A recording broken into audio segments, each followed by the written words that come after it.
Good afternoon, everyone.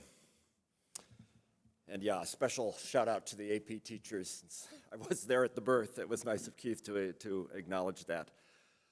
So I'm moderating our first substantive panel this afternoon, and it's one that focuses on geographical perspectives on the climate conflict link.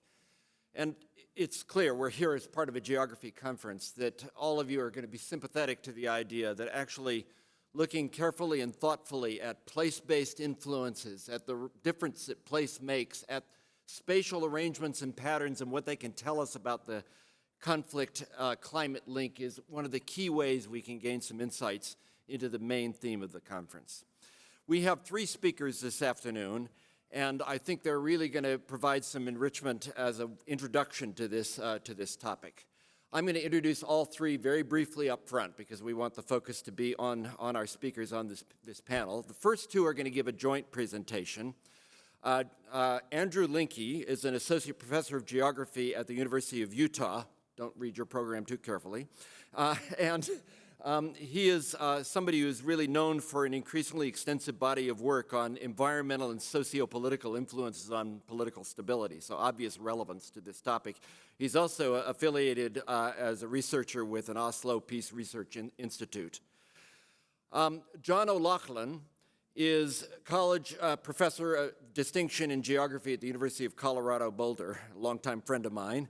Really one of the leading political geographers in the world today with an extensive body of work focused on the spatial and territorial dimensions of conflict, with a lot of his focus having been on the former Soviet realm, but increasingly in sub-Saharan Africa, East Africa in particular. And then Susan Wolfinbarger, who is with the U.S. Department of State, where she leads a team using geospatial analytics to support the agency's efforts to prevent conflict and promote stability. She came to the State Department from the American Association for the Advancement of Sciences, where she developed innovative approaches to documenting human rights violations.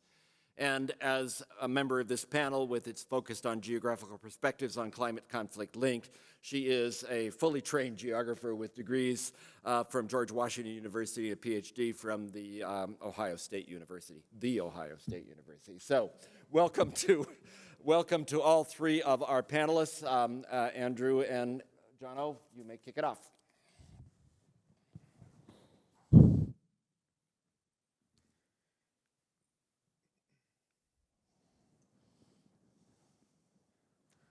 Okay, thank you for the introduction. It's great to be here. The opportunity is fantastic. What we'll be presenting is a kind of an overview of the geographical perspectives of the climate conflict link, and specifically some examples from Kenya, but a few from other places as well. So I'm Andrew Linke. I'll be sharing the time with John O'Loughlin. Quickly, first, we should acknowledge funding from the National Science Foundation for a good share of this research, and also thank local collaborators and participants in field work over, at this point, many years and many thousands of people. So we'll start with what we know, and some of this people may be familiar with. Drawing from the IPCC working group, sorry, 6 report, second working group. We know with some level of confidence, although the level of confidence is important, that, for example, in the top we see, well, non-climactic factors, the dominant drivers of existing interstate violent conflicts. In some cases, the adverse effects of unpredictable weather could exacerbate, lengthen, or make these conflicts more severe. In the second case, violent conflict and separately migration patterns in the near term could be driven by socioeconomic conditions more than climate change. And then the last point is key and feeds into the figure you'll see in the lower left. So we have high confidence that, and I'll just stress, compared to socioeconomic factors, the influence of climate on conflict is assessed as relatively weak. And to foreshadow where we're heading, the point is to try to understand the interaction between these and how they operate as kind of mediating influences. So in a recent study to echo these claims, an evaluation of expert opinions on the topic, Catherine Mock and company published in Nature, this assessment of how influential a host of factors are in explaining large-scale violent conflicts, intrastate conflicts. At the top, you can see low socioeconomic development, low state capability, intergroup inequality, a recent history of violent conflict, and some of these are probably no big surprise. And then down near the bottom, we see the third, which is climate variability and/or change. And the key here is not that ranking low relative to the other socioeconomic factors is the critical point. The critical point is that this also, if you look on the right, is the evaluation that has the greatest uncertainty, right? And this is because we know that forecasts for the adverse effects of climate change, or weather that will accompany climate change, are so uncertain themselves. So we've looked at what we do know, now why we don't know what we don't know. And this speaks a bit to the applied research that we'll see coming up. So first, there are a few comparative studies with comparable methodologies in varying economic and political contexts, which is key if you want the ability to generalize outward. There are too few studies selecting on the basis of the dependent variable. So it's not always ideal to focus on understanding how climate change might lead to conflict by looking at only places that experience conflict. But that's something that has been a theme in the literature. A third point is that we often, as we're studying these things from far away, from thousands of miles away, privilege data mechanics is one way to think of it. And people often use grid cells for this kind of analysis because it's convenient for environmental and weather condition types of data, but it is not always the best scenario for political and socioeconomic data. Fourth, the ecological fallacy. The same things that lead a country to experience conflict might not be the same things that lead an individual person to decide that some kind of violence is the best pathway forward for them or for their household or for their community. And this is one of the reasons that we increasingly rely on survey data, by the way. A fifth point is that spatial data require special techniques of spatial modeling, as a lot of people here know. And this isn't always the case in practice, so it's a major limitation. Aggregating conflict data, if you take a point where a conflict event occurred and aggregate it to a state or a province or some other unit, you lose some of the really specific detailed information about that place. Which, as we just heard, is one of the key considerations for a geographic perspective. Finally, there is comparatively little attention to some regions of the world compared to other regions of the world. And there are some reasons for this. So this map from Adams et al. In Nature Climate Change shows the distribution of these. But it is a consideration moving forward with research.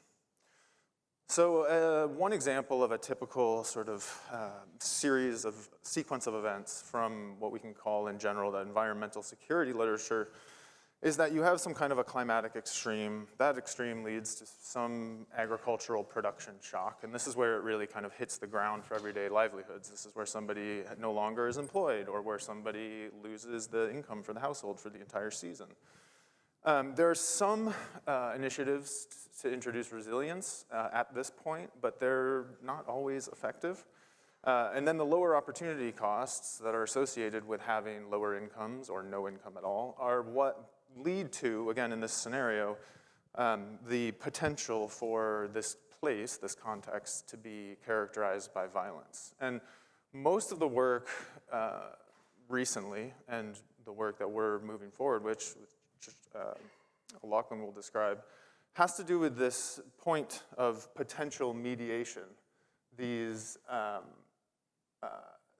area where we can introduce local institutions, the laser pointer threw me off, local institutions that might mitigate, stop this chain of events. Right? So here are just a few examples, I'll end with, of how we've carried out this kind of work in the past. Among others, we've gathered survey data at 175 locations throughout Kenya, and in 3 separate studies, to just keep with time, we found that, you'll see the locations in the bottom panel, the black X's and some other environmental data and conflict data. We found that local, and this is the point to stress, local official and unofficial institutions mitigate support for the use of violence during conflicts. In a second separate study, we found that environmental conditions alone, that is without their socioeconomic sort of context, are comparatively poor predictors of conflict. And third, migration as a response to drought can lead to instability. This is something that we've seen talked about a lot, and it's an intuitive response. but it depends on local regional conditions. And so we ask people about these conditions and find that it operates as a mitigating factor.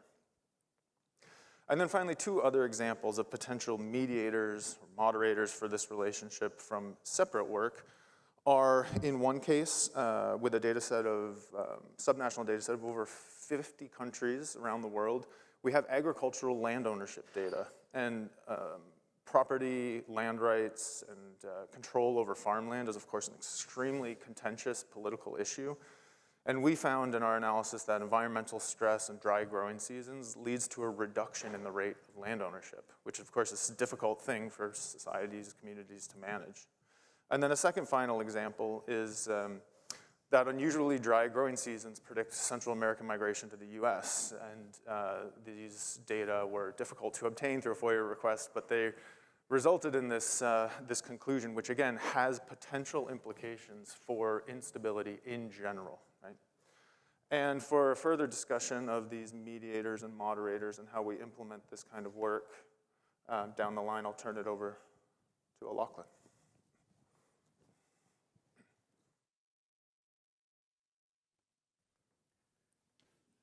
Okay, thanks everyone for being here. Andrew has introduced the topic. I want to kind of continue with a focus on Kenya because that's where most of the recent work we've done has been held, and also introduce a new project that was just funded by the National Science Foundation, and hopefully you can see how we got to the where we propose to work over the next 4 years. It's a significantly lengthy, by social science standards, panel survey, but the idea is to track how people adapt to, how their attitudes, how their behavior changes in response to usually weather shocks. So it could be drought, it could be floods, it could be some other kind of environmental condition. And we want to go back to the same people 5 times over 4 years in order to see how things change. Our focus is on support for violence. But there's also, it's better to think of it as a scale from conflict to cooperation. So it's not that conflict is the only outcome, sort of conflict or not. Actually, cooperation, which has been documented in multiple ethnographic studies, could also be an outcome. So we have that very much in mind, the scale rather than conflict or not. We think conflict and cooperation.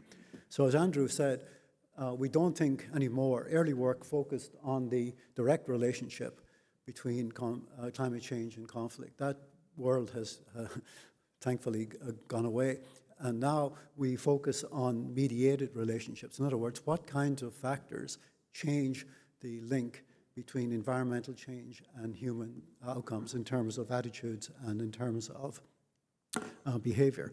So I want to talk about a pilot project which was really the launching pad for the NSF grant, which, by the way, I would suggest if you are looking for NSF or other kinds of big support, do pilot work first and then show that you can do the proposed big work. So the focus here is on a community in northern Kenya called Isiolo, which you can see indicated on the maps. We began this work, well, in late 2019, with some visits to Isiolo, setting up the local infrastructure. And then we did a first wave of a 4-wave panel in February 2020. And the reason why that's so important is that the Horn of Africa was hit with a huge drought, beginning in 2020, continuing until 2023. And the drought indicators are very visible on this map, on the left. And on the right is the situation shortly after we finished in our panel in September of 2022. And again, you can see Isiolo and neighboring areas is marked under the food emergency. So again, you know, large numbers of animals died, huge consequences in terms of food needs, and the international community trying to provide food in northeast Kenya and, of course, the adjoining parts of Ethiopia and Somalia. So I just want to show you what happens to people's attitudes as something like a shock, such as this severe drought happened. So we asked in February 2020 an open question: what are the 3 biggest problems facing your household? And again, the sample is designed in a stratified way to have people with different livelihoods, pastoralists, agri-pastoralists, farmers, different ethnic groups. We stratified it deliberately along these lines to get different representations of different livelihoods. And you can see the key takeaway here is the second set of bars where it says drought and water. And you can see how from the first wave in 2020, early 2020, to the last wave in May of 2022, a dramatic increase, so that by May 2022, over 80% of the household heads said that drought and water was the biggest problem that they faced because of the consequences for food production, for animals, pasture and fodder and that sort of thing. Okay, we have lots of statistical analysis, I won't get into it. But again, we're looking at different factors related to people's attitude. And again, hopefully it's visible, hopefully you can see it. We have lots of the usual predictors. So we have, for example, food insecurity. In other words, how often the household has been without food. We also have measures of governance, how people perceive governance, both formal governance, which is the county government, which is responsible for distributing state resources, and also actually are quite important in terms of distributing food and other benefits from international communities or international donors. We also have perceptions of drought, whether people think it's longer, whether it's more severe, that sort of thing. We obviously look at the usual demographic factors like income, age, gender.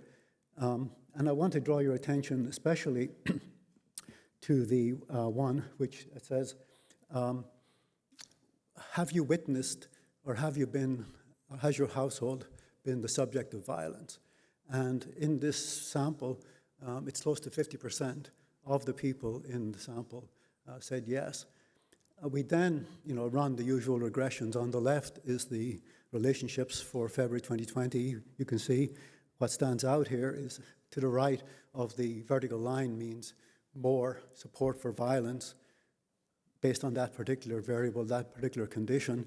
On the left, if it goes to the left, it means less support for violence. There's a couple of, one very surprising result here. On the left, you can see that wealthier households supported the use of violence more than poor households, which was a surprise.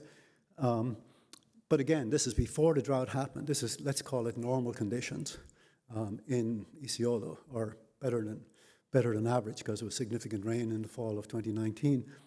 And then on the bottom, you can see that those who are most food insecure also showed most support for the use of violence. Now, if we turn to May of 22, some of these variables come and some of them go in terms of significance. The one that I want to, again, draw your attention to is the bottom right, where it says unfair county government. So this is the question. We asked respondents, does the county government treat your group fairly? And again, we have 5 different ethnic groups, and there is a significant ethnic politics in this region. And so we wanted to know how people perceived local government and also how fairly they distributed resources. And you can see that if you think the local government was unfair to your group, there is more support for violence. Okay? So that then leads to a fairly complicated statistical model. It's called a mediated regression model. If you know what it is, great. If you don't, I'll try and explain it simply. So the top one here says direct effect. So the key relationship here is between food insecurity and support for violence, right? In the early 2020, the direct effect is very significant, okay? If you look at the standard error, the p-value, you can see it's very significant, the second row on that. The indirect effect, which is the effect through the perception of county government, is not significant at all in early 2020. But then we have this incredible drought that hit the region, affected just about everybody in a very negative way. In the last time we did a survey, in May of 2022, you can see that the indirect effect, that is perception of county government, is significant now, and the direct effect is not significant. That's similar to the earlier graph I showed you. And so now we can say that, going back to what Andrew introduced, it's not about the direct effect between climate change, food security, and violence and support for violence. There are lots of intervening factors, and here, perception of county government is a very important one. All right, I just want to skip this graph pretty quickly. Taking the Esiola project, taking the success really of the pilot work, now the next work is much more ambitious, and as Andrew indicated, we've moved away from aggregate data analysis to focus on individuals, individual households, and what happens to them in terms of food, migration, cooperation, conflict, all those kinds of things. So we wanted to get to do this, you should not, as Andrew said, focus on just places that have conflict. You need to look at a variety of places, a variety of households, a variety of livelihoods, and also a variety of ethnicities. So this is the new project. It's very ambitious. On the bottom right corner, you see there are 3,000 households to be surveyed. We start in February. I've just got back from Kenya, where we were setting up the infrastructure for this. The map shows the distribution of the counties we're looking at. And again, this is deliberately stratified by livelihoods and different regions of Kenya. We also, of course, have, as indicated on the table, lots of different ethnic groups. We also have a mix proportionate to the numbers in Kenya of farmers, pastoralists, agri-pastoralists, and so on. And again, the focus here is set up the survey in February, enroll people basically, pay them a small amount of money for doing our survey. The first wave is face-to-face. The succeeding waves are phone surveys. And the idea is to see, again, how things change in the household as the weather changes. And again, if you know Kenya, you'll know that it has different climatic regimes in terms of long range, short range, dry periods, all that sort of thing. But the range of questions is very, very large. We're looking at just about every aspect you can think about how climate change would affect people. And then hopefully in 4 years, we'll have some very relevant and hopefully highly significant results.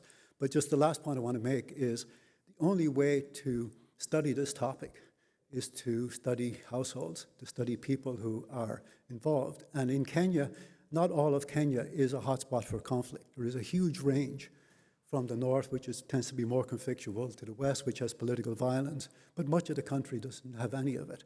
And so by looking at a range of conflict outcomes and households in those areas, we should be able to see what factors drive attitudes and behavior in response to climate change. So thank you very much.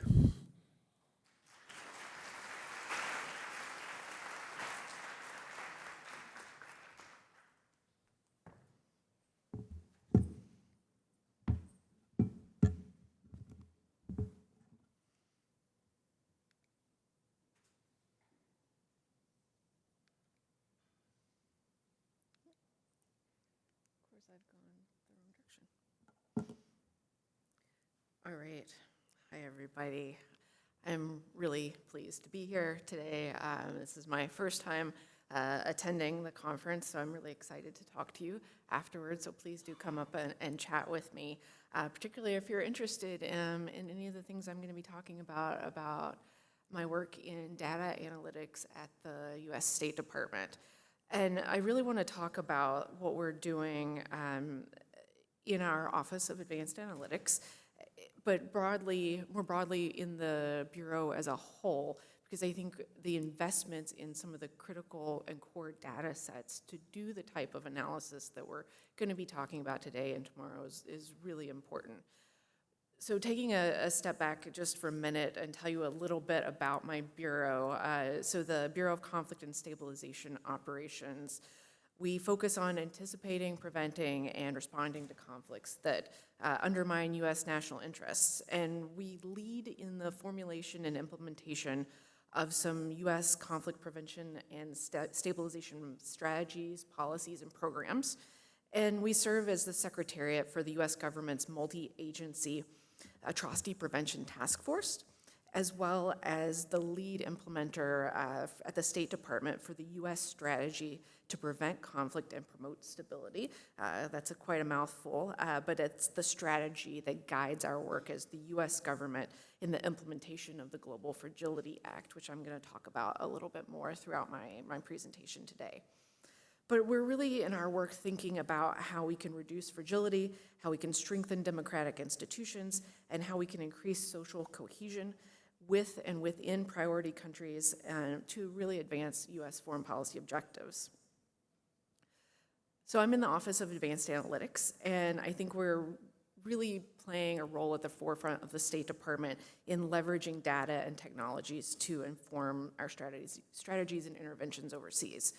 And we're a team of around 15 analysts and subject matter experts. As we said earlier, I'm one of the geographers on the team. We have 4 or 5 of us that are geographers, but we have statisticians, we have international relations specialists, a whole large group of different folks that are part of our team. So in the face of all the different global crises that are going on, it's really critical that our leaders make decisions that are based on robust data and evidence. But unfortunately, a lot of the most significant data gaps exist in rapidly changing, unsafe, and hard to access conflict environments.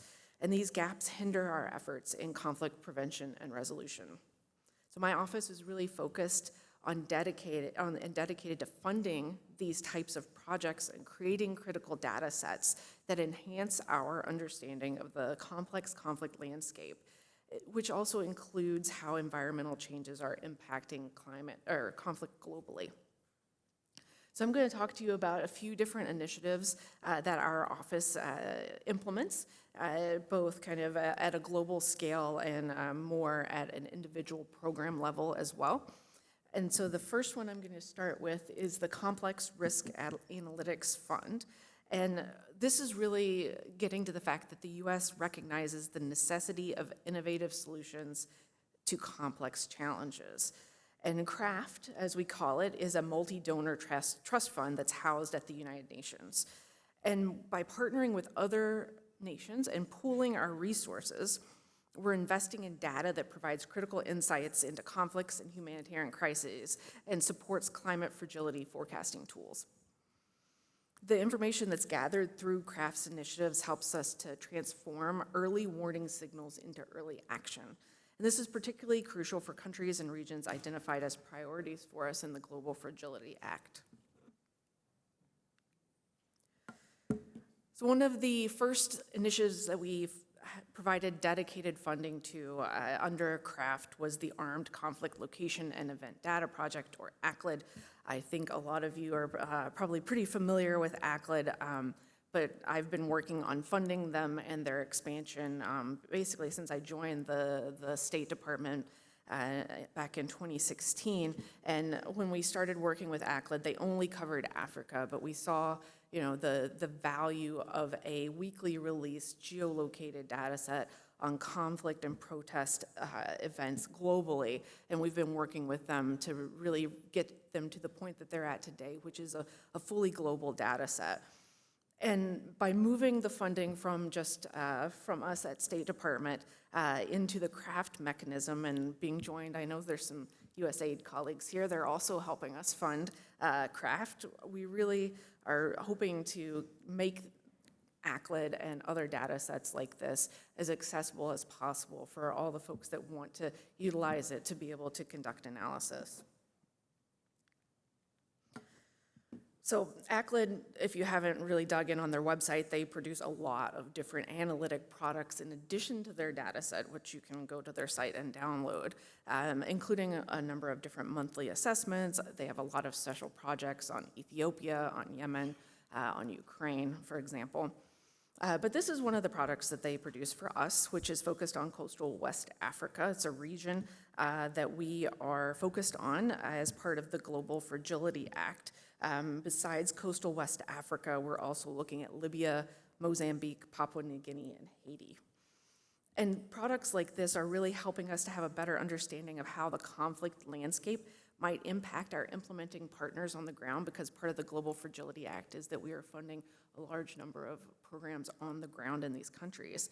And it's really to help us be aware of potential shifts in conflict, help us understand how the conflict context may be changing so that we know to modify and steer our programs to adapt to changes in the conflict landscape.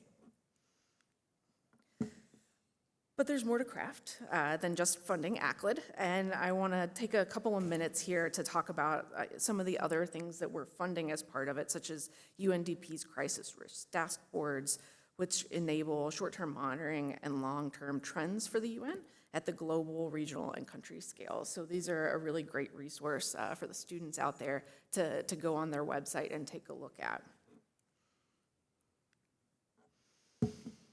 We also have a few kind of thematic things that we're funding as part of CRAFT. In 2023, all of our partners came together and we invested $4 million in some groundbreaking data projects. And this really represents the largest investment in climate fragility data to date. And these projects include environmental early action tracking, violence impact early warning systems, multi-hazard information aggregation, climate-induced displacement risk modeling, and geospatial climate assessments and early warning dashboards. For example, there's the Inform Warning project that's really thinking about global risk monitoring tools to anticipate complex risks up to a year in advance, and then also to not just anticipate these things, but then link it to our funding initiatives as well. So these types of programs that you see up here on the screen, I'm not going to go into all of them, but you can learn more about them on the CRAFT website. They're really helping us to enhance our understanding of climate risks and to improve the resilience and preparedness of communities that are facing climate-related challenges. The CRAFT is also investing in some other core data sets that I think will be really helpful for folks here to help us better understand conflict and crisis. There's some work on harmonizing global data on internal displacement, on the integration of climate, displacement, conflict data, the creation of data warehouses for indicators so that you have ready-to-use information for your analysis, as well as even hazard modeling and impact estimations for drought and flood disasters in East Africa. So we really think that by supporting these essential data crisis commons, including creating these common operational data sets for humanitarian action, that CRAFT really ensures that this vital information is connected and accessible. The data is crucial for informed decision-making, resource allocation, and programs, most importantly for us, and we really want to make sure that our assistance is reaching those that are affected by crisis much faster.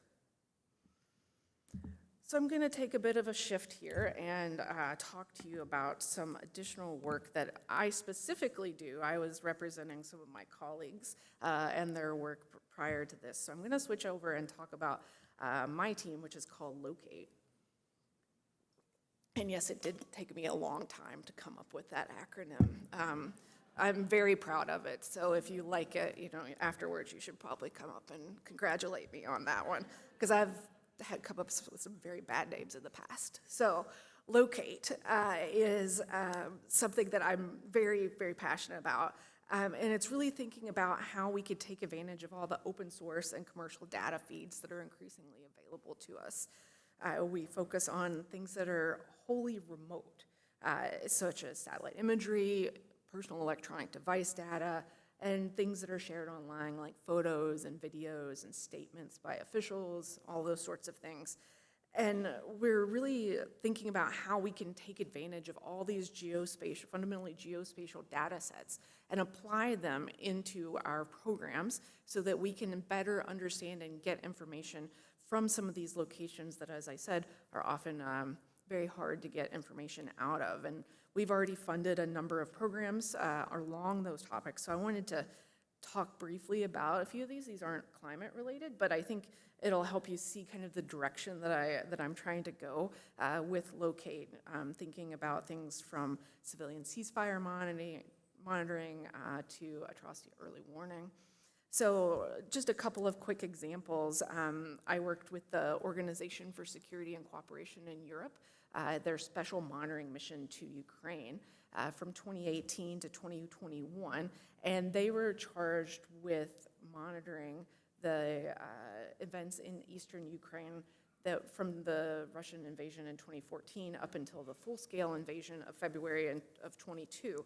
And they were really thinking about how you can use all of the different ways of gathering location-based information. They had acoustic sensors, they had stationary cameras, they had UAVs, they were using satellite imagery, but they needed ways to bring it all together in kind of a geospatial infrastructure to analyze it and operationalize it. So that was something that we worked on for a number of years that I think really gets at what we can do and the possibilities of all of these technologies. Looking at the bottom here, and it is supposed to be very blurry, that's kind of the point. So this is actually imagery from Planet, the daily imagery from them, and this is false color. So the healthy vegetation that you see there is red. But the idea of what we were doing, and this is in Nigeria, was that we had been hearing that there were these cycles of violence that were happening across the Middle Belt. And we would see kind of a kickoff event, and then you would see a response event, and you would see these flares happening in very constrained times and places. And so and a lot of the time we didn't hear about them until much, much after the fact, if at ever. And so the theory of this project was that if we were using daily imagery, we were using AI and scanning very large swaths of this area, that we could find burning incidents, which were one of the main forms of violence, and then be able to actually alert NGOs that were working on the ground in conflict resolution. And so this was really thinking about how you can take these fully remote sources of information using AI, machine learning, and linking it with very, very specific things that are happening on the ground. Last thing I want to talk to you about is the conflict observatory programs that are in Ukraine and Sudan. And these are really focused on remote documentation that's collected in accordance with international legal standards to support a kind of whole range of transitional justice activities.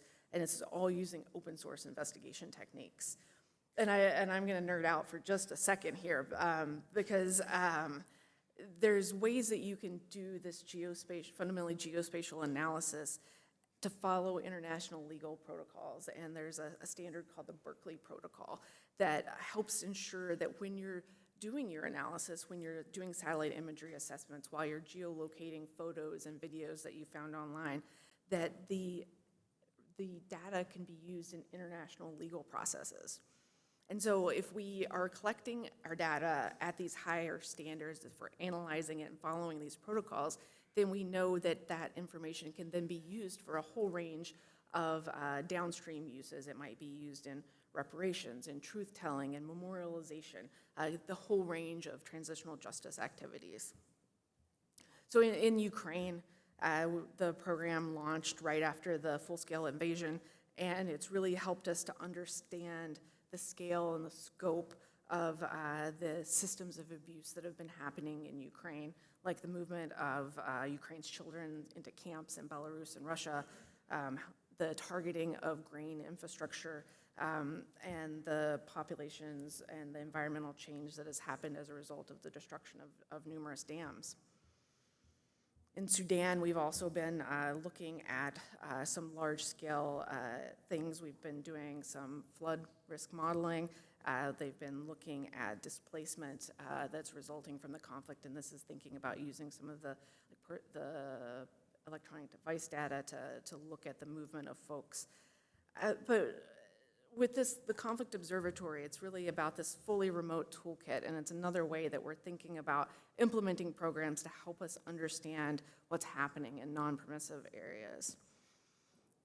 So I'll just wrap up by saying, by funding these critical data sets and utilizing all these cool buzzword sorts of analysis, I think we're really becoming better equipped to understand and address the different risks that are posed both by climate change and by conflict. This approach is really not just about our ability to respond to the crisis, but it's also supporting long-term stability and peace-building efforts. And so we're, looking ahead. The Office of Advanced Analytics really wants to keep investing in these innovative data-driven approaches to address conflict and its resolution.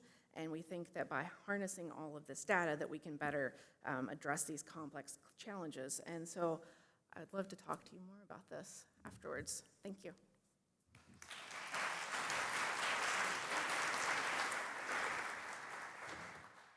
So we're a little tight on time, but I wanted to just raise a couple things that we could get a bit of a discussion going on regarding the presentations we've heard. Obviously, the first joint presentation really set up the problem in an interesting way. There's no just sort of clear, neat, simple arrow. Climate change goes to conflict, right? As emphasizing the importance of actually thinking of contextual factors that are at play there. Of course, one of the challenges with this is it's so easy to think that climate change is just the issue. Obviously, someone's facing a drought, someone's facing agricultural challenges. That's the easy thing to communicate. What's harder to communicate are the importance of local institutions, are the sort of points you were making about about local governance and so forth. And yet, communicating those things is going to be key if policy decisions are actually going to be made in a way that address some of the underlying questions and problems. So I wonder if you have some thoughts about just how to get beyond this sort of obvious, sort of simplistic way of thinking about the climate change conflict link. Yeah, I have a thought or two about that. One is that if you evaluate the relationship as just kind of a bivariate relationship between two things, and you stop there, you call it good, and say, okay, our job is done, then that doesn't leave you with a place to intervene. So to get to the policy intervention point, if you know why there's a link between two things, then you can do something to try to address that link and try to stop that connection from existing, right? And so, if anything, thinking about the complexity and the challenges of presenting the complexity, I think is almost a glass half full approach, which sounds odd, but it does present the opportunity for doing something instead of just saying, there's a direct link, it's inevitable, or something like that. I don't know if that makes sense, but John? Yeah, one of the speakers introducing this convention mentioned the term threat multiplier, which is now sort of the accepted wisdom, I suppose, in government agencies. I think it was used first actually in a Pentagon report around 2007, so it's been around a while. And so the idea is that there are certain conditions that are worsened, certain places that are significantly worsened by climate change. And the way that I have thought about it is think of it as a scale and kind of putting your thumb on the scale. And that's the climate change effect in places which are already vulnerable to food shortages and other kinds of dislocations that in some ways lead to migration. I think the term threat multiplier actually is relatively easy to understand. In other words, it's not additive, it's multiplicative. So in other words, it's not just one more factor that might lead vulnerable people in vulnerable places to engage in violence. Actually, as I mentioned, in some places, and there's quite a lot of ethnographic work in parts of Africa for this, a lot of communities have in place traditions of cooperation, of sharing resources, of sharing, let's say, pastorals for let's say, cattle herders, and then agreeing to share and then cooperate, and later on, kind of you pay back by sharing with the other community. And those kinds of adaptations really depend on local, historical, and frankly, non-conflictual adaptations. But as Alex said, it's a lot easier to think, things are getting worse, food is so short. As I showed in our graph for Esiola, more than 80% of households at the end of the survey said they were food short. And so, that's the easy, but it's not always the story. And I think, yeah, it's hard to complicate the story and at the same time get the story across, right? But as Andrew just said, you need some mechanism, you need some place to intervene in that relationship. And governance is key in terms of fair governance and treating all groups fairly, not privileging one particular group, let's say. Those kinds of things are absolutely critical. But I've always been very uneasy, and this is a little editorial here, Alec, that often the discussion gets into national security issues. But actually, I think it's a fundamentally development issue, if you want to kind of think of it in those terms. And I would urge a focus on development rather than national security in terms of what most people are dealing with. Well, obviously, this whole issue of how we go about trying to unravel the complexities gets into the data issues that both of you talked about. So I wonder, Andrew and Jono, you made this point about the importance of studying households, which makes a lot of sense. And Susan, you were talking about data. I wasn't quite sure exactly what the sources are, for example, the craft data that you talked about. But I wonder if you could talk to each other just for a moment about the relationship between the kind of data you were talking about, Susan, and the kind of data that the other two of you were talking about. Susan, you want to start with it? Yeah, sure. I mean, I definitely think that you have to have both. I think what we're focusing on with our funding is thinking about these kind of large-scale data sets that are more broadly usable and applicable and available across many countries. Because I think, one of the problems that we have is that we have a global portfolio, and so many times studies are very focused on specific locations. And so we always want to have a bit of a broad understanding, a point of comparison on these kind of larger topics like the incidence and prevalence of different types of conflict.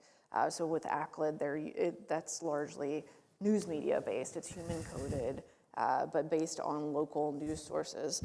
And so, I think we need those types of data sets for that broad sweeps, but then you need those individual surveys, you need that on the ground interaction as well, in these assessments. You're never gonna get the whole picture if you're doing one or the other.